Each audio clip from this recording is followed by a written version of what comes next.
Encased in Ivy League and English charm, it stood as a symbol of strength and sophistication. Then the bombs arrived. In 1940, Holland House was hit by 22 bombs during a single Luftwaffe strike. Only pieces of the building's walls remain after the majority of it was destroyed. What had been filled with argument and laughter was now empty. As a somber reminder of the cost of war, a ruin remains. It appeared to float. The Skylon, a needle-shaped structure hanging in midair and supported by wires that defied gravity, was constructed in 1951 for the Festival of Britain. Standing 300 feet tall, it came to represent a post-war Britain that was prepared to rebuild and became a futuristic symbol of hope. But it didn't last long. Winston Churchill ordered its removed only a year later. It was discarded, disassembled, and deleted. Some claim it was practical, while others claim it was political. Only recollections and pictures of a time when Britain attempted to dream big again remain at the location of the South Bank today, where it once stood. The Dome of Discovery, which was the biggest dome in the world at the time and held exhibits on science, space, and the future, stood next to the Skylon in 1951 and was another focal point of the Festival of Brit. It was audacious, instructive, and full of post-war awe. However, its fate was swiftly decided, just like that of the Skylon. It was destroyed in 1952 to create space for new construction. Its utility overshadowed its creative design and inspirational message. There's a parking lot in its stead. The dome has vanished. The dome has vanished. And a forward-thinking vision of Britain with it. There was a structure in the center of Piccadilly that seemed more at home next to the Nile than on the streets of London. One of the first buildings in England to use Egyptian Renaissance architecture was Egyptian Hall, which was constructed in 1812. With its exotic flair, it drew crowds with its curiosities, exhibitions, and artifacts from all over the world. It was destroyed in 1905 to provide room for commercial structures. There is now a Starbucks close to the original site.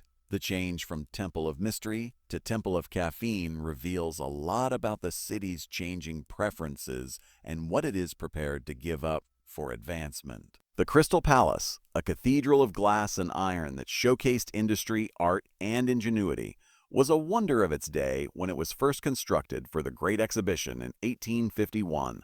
Following the show, it was relocated to Sydenham and enlarged, turning into a famous destination that millions of people visited. However, a fire in 1936 destroyed it. Crowds looked on helplessly as flames lit up the sky. Today, the park is reduced to stone ruins. Overnight, the palace that once symbolized Victorian inventiveness and optimism vanished, taking with it the assurance of a time. Wych Street was a tangled stretch of historic Tudor, and its winding streets and slanting homes appeared to be a gateway to Shakespearean London, flawed, spooky, and captivating. However, it was removed from the map in 1901. The street was removed in order to modernize the city, to build Kingsway and Aldwych. One of London's oldest streets vanished without a trace as the city buried its own theatrical past in an attempt to make room for the future.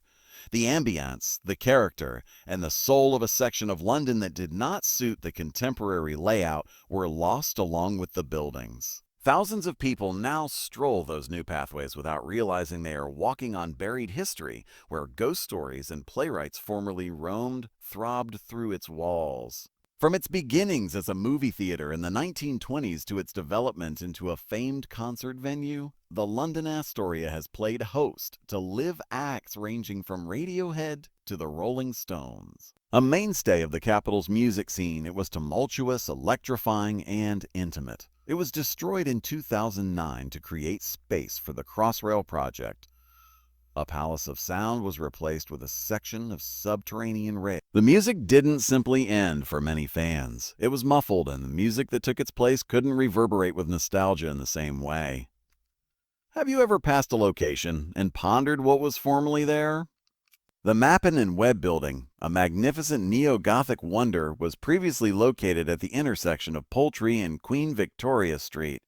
With pointed arches, intricate brickwork, and elegance in every brick, this 1870 completed building, which housed one of the best jewelers in the city, was an emblem of Victorian economic pride. It was brought up in 1994. No, Poultry, its modern replacement, contrasts sharply with postmodern lines and pink limestone.